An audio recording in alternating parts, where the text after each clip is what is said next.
इस हफ्ते आप देख रहे हैं कि एमक्यूएम के जो मुख्तलिफ नाराज लोग हैं और उससे जो जुड़े दूसरे पॉलिटिकल एंटिटीज हैं जिन्होंने अपने एक अलहदा तौर पे जमात भी बनाई है, अपना अलहदा एक सियासी मुकाम रखते हैं कराची की सियासत में, वो मिल बैठे हैं और उन सब का मकसद एक ही है कि मुहाजिर वोट के ऊपर इकट्ठे होना, क्योंकि कराची की सियासत में इस वक्त एक यकजा फ्रंट पेश करने की जरूरत है। इसके बारे में ये बात भी की जा रही है कि जी ये खुद नहीं मिल बैठ रहे, इनको कोई मिल के बिठा रहा है।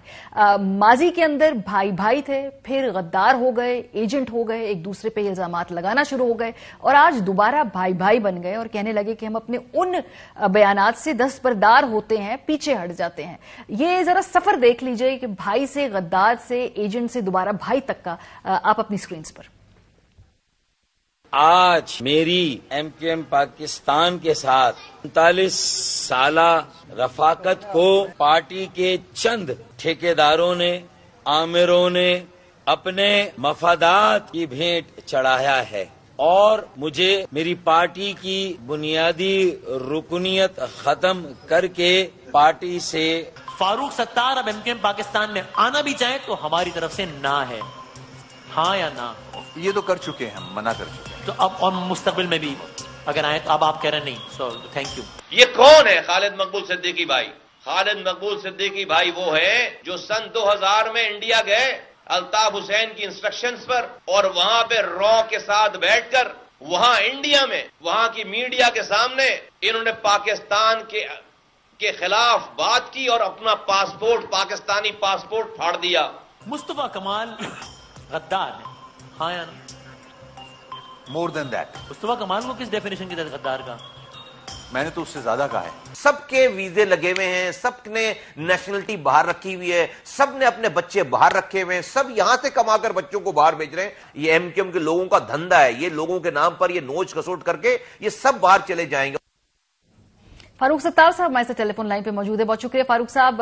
ये एमक्यूएम के धड़ों को इकट्ठे कराने की पहले भी आप कोशिश करते रहे, बहरहाल अब लगता है कि ये कोशिश जो है कहीं ना कहीं ये कोई कॉन्क्रीट एक स्टेप में कन्वर्ट होने जा रही है। सर, ये एटलीस्ट माजी के तजर्बों से ये तो सीख ही लिया होगा आप सबने कि गद्दारी, एजेंट होने के, रॉ के एजेंट होने के फतवे, फिर साथ साथ वीजे लगाना, फिर गद्दार से भी आगे की बातें, ये सर खुद कर रहे थे या उस वक्त भी ये मतलब ये कहां से आ रही थी ये सारी बातें? ये प्रूफ्स थे या ये इल्जामात थे या ये उस वक्त बस चूंकि सियासी तौर पे मुकाबला करना था तो ये कह दिया?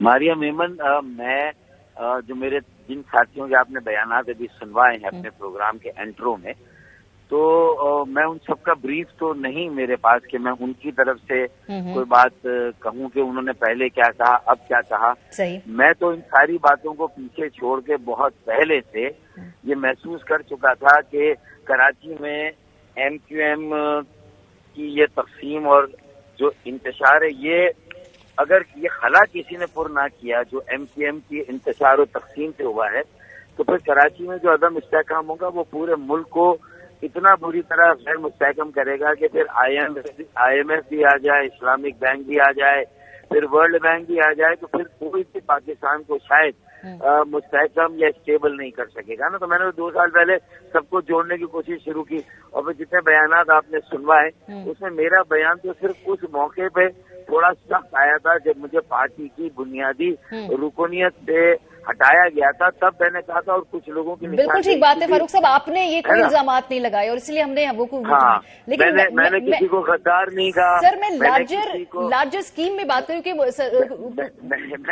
मैंने किसी को मुल्क दुश्मन नहीं कहा, किसी को रॉ का एजेंट नहीं कहा, मैंने किसी को नहीं। हाँ, मैंने कुछ पार्टी के लोगों की तरफ इशारा जरूर किया कि जिन्होंने शायद अपने मफादात के लिए उस वक्त मुझे पार्टी से अलहदा किया था, और अब मेरे ख्याल में वो सब मिलकर ही ना सिर्फ मुझे बल्कि मुझे हटाने की वजह कामरान टिसूरी भाई को थे। जब मुझे हटाया गया था तो उन्होंने तो मुझसे पहले कामरान टिसूरी भाई को पार्टी में ना सिर्फ ले लिया बल्कि माशाल्लाह उनकी बहुत सारी कमाल नहीं है फारूक साहब, ये कैसे हुआ? वैसे मुझे बताइए ना, ये कौन सी जादू की छड़ी है कि कामरान टिसूरी साहब पहले एमक्यूएम में दरार डालने के बाइस बनते हैं और अब वो एकदम से गवर्नर बनने के बाद एमक्यूएम को इकट्ठा कर रहे हैं? ये वैसे इसके पीछे क्या साइंस है? आपकी क्या पॉलिटिकल असेसमेंट है ये? देखिए, दानिश और विजडम अगर वो देर से भी आए और अगर दुरुस्त आए तो उसे कहा जाता है कि देर आए दुरुस्त आए। अब इसमें मैं मजीद क्या तबसरा करूं, लोग खुद बहुत सारे तबसरे तजिए कर रहे हैं। अभी तो जब ये बाकायदा चंद दिनों में मर्जर हो जाएगा तो कितने मीम चलेंगे, मुख्तलिफ जो स्टेटमेंट्स रहे हमारे मुख्तलिफ सीनियर साथियों के, वो सब चलेंगे। लेकिन मैं तो ये देखता हूँ कि ऑप्टिमिज्म ये है कि जहाँ भी मैं जाता था ना, किसी भी तकरीब में, खेलों के मैदान में लोग हों या कहीं मुशायरे हो रहे हों या शादी की या दीगर तकारीब हो या कोई सियासी जो है वो जलसा महफिल, मुझे लोग कहते थे कि भाई आप सब ने हमें रुस्वा किया, हमें यतीम कर दिया और हम मायूसी की अथाह गहराइयों में चले गए। और देखें कराची का क्या हशर हो गया। तो इसका मतलब है कि कराची के इस हशर को ठीक करने, लोगों को मायूसी से निकालने, 2022 में नाउमीदी, मायूसी, बेबसी, लावारसी, यतीमी, एहसास बेगानगी, एहसास महरूमी को 2022 में छोड़कर अगर 2023 में कोई लोगों को कुछ की खबर दी जा सकती है। और मेरी कोशिशें अब बराबर हुई जब कामरान किशोरी भाई ने भी अपना वजन मेरी कोशिशों में डाल दिया और मेरे साथियों को बात समझ आएगी। तो मैं समझता हूँ कि लेकिन फारूक साहब, क्योंकि उस वक्त आप बिल्कुल मामलात की बिल्कुल सेंटर ऑफ एक्शन में थे ना, क्योंकि अब कह रहे हैं कि जो साथ मिलकर बैठना ना, ये फितरी नहीं है, ये फितरी नहीं है। क्या उस वक्त जो ये तकसीम थी जब हो रही थी, जिसमें पीएसपी भी बनी, फिर एमक्यूएम पाकिस्तान के भी मामलात जो थे उस वक्त बड़े टर्बुलेंट थे, क्या वो एक फितरी तकसीम थी उस वक्त? क्योंकि अब कहा जा रहा है कि ये जोड़ना भी फितरी नहीं है, ना वो तोड़ना फितरी था। मैं समझता हूँ जरूरत भी देखनी चाहिए। उस वक्त मुझे नहीं पता किसकी जरूरत थी कि एक मैनेजेबल एमक्यूएम कायम की जाए। शायद फारूक सत्तार भाई का एमक्यूएम में रहना, वो थोड़ा सा कुछ बुनियादी सियासी फैसलों में जो है वो फैसले इज्तिमाई उसमें, मतलब मैं समझता हूँ कि इसलिए शायद मुझे अलहदा होना उस वक्त की कोई लगता है, मुझे लगता है कि जरूरत शायद थी। और मुझे उस वक्त जो भी किरदार हो सकते, पीछे पर्दा या जो पर्दे के सामने थे, पीछे पर्दा थे या पीछे पर्दा थे, तो बहरहाल सबने चाहा और मुझे, लेकिन उसका नुकसान हुआ ना। देखे ना 4 साल में हम कहाँ से कहाँ पहुंच गए और एमक्यूएम की फैसला साजी पे सवाल होने लगे।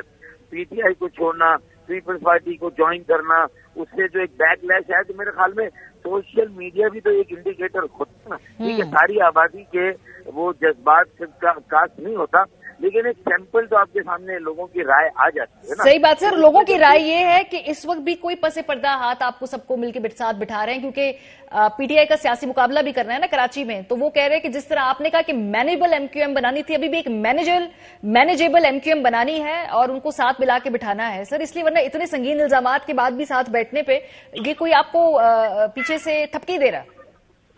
देखें, 2 चीजें कि वोट बैंक की तकसीम और फिर जो यहाँ कराची की सीटें हैं वो हमारे हाथों से चली गई। कुछ चली गई 2018 में और कुछ हमसे जबरदस्ती ली गई।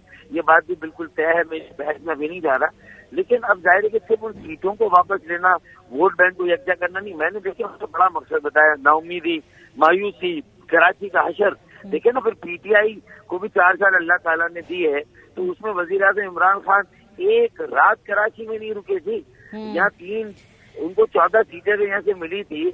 अल्लाह का शुक्र अदा करके यहाँ बैठ के कराची के प्रोजेक्ट में वजीर आला को बुलाते, स्टेट गेस्ट हाउस में, गवर्नर हाउस में, और फिर बैठ के एमक्यूएम के अमीर को बुलाते। खालिद मकबूल उनके साथ पहले से थे। कोई ऐसा अटेम्प्ट उन्होंने भी तो नहीं किया। उन्होंने भी तो सूबाई खुदमुख्तारी को अपने आसाब पे सवार करके ट्रक की बत्ती के पीछे लगा दिया कि जब तक 18वीं तरमीम तो 18वीं तरमीम के लिए 2 तिहाई नहीं है, तो 2 तिहाई नहीं तो अब क्या हाथ पर आते? क्या आइन में और तरीके नहीं थे कराची में लैंड करने के, उतरने के? थे। मैंने 2 साल पहले उनके सारे मशवरे भेजे। मैंने उसको खालिद भाई को भी कहा, मैंने उस वक्त पीटीआई की सारी क़यादत से मिलकर उनको भी ये दिया। लेकिन वो फार्मूला आर्टिकल 160 में वसाइल कैसे कराची, हैदराबाद, नवाबशाह, लाड़काना, मुल्तान, बहालपुर और पिशावर, कोयटा में दिए था, मैंने सारी चीजें बताई। 149(4) में अर्बन डेवलपमेंट कमीशन बनाए, मल्टी पार्टी मल्टी सेक्टरल छोड़े। कोई एक पार्टी कराची के 3.5 करोड़ कराची के अवाम के मसाइल हल नहीं कर सकते।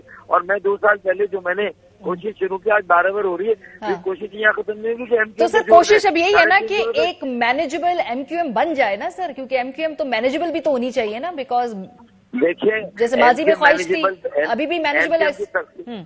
نہیں دیکھیں ایم کیو ایم کی تقسیم اگر کراچی کو ڈیسٹیبلائز کرنے کا جواز بن سکتی ہے اور پھر ایم کیو ایم کی تقسیم باقی سیاسی جماعتوں کی تقسیم کو ملا کے کراچی اتنا فریگمنٹڈ ہے کیا ایک فریگمنٹڈ کراچی سے ابھی رسپانس ایکسپیکٹ کر سکتی ہیں کہ یہاں کے سیاسی مسائل یہاں کے معاشی مسائل یہاں کے تعمیر و ترقی کے مسائل میگا پروجیکٹ شروع نہیں ہوئے K4 65 کروڑ گیلن یومیہ پانی اضافی پانی کا منصوبہ 15 سال سے پیپلز پارٹی کی جو صوبائی خود مختاری 18ویں ترمیم واٹر بورڈ ان کے پاس بلڈنگ کنٹرول ان کے پاس ماسٹر پلان ان کے پاس اب ایم کیو کی وہ غلطیاں یا جو غلط فیصلے ہیں اس کی ریئلائزیشن ہونی چاہیے.